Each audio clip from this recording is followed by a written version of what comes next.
तुहारा से दूर हो, पैसे के कारण रानी बानी मजबूर हो। सुनता का सुनो जाए के न मन करे तुहारा से दूर हो, पैसे के कारण रानी बानी मजबूर हो। नहीं जे कमाईब तो कहाँ से खियाईब, करब याद तोहे हरदम। हेले जागो कदी चंदन ए राजा जाता रा तू तो लंदन।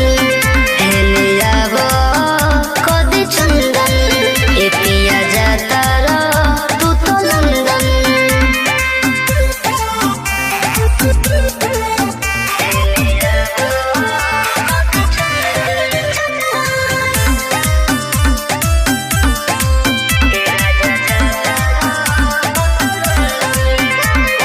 चल जइब बहरा त कटी कैसे रतिया, याद आई कोई तोहर मीठी मीठी बतिया।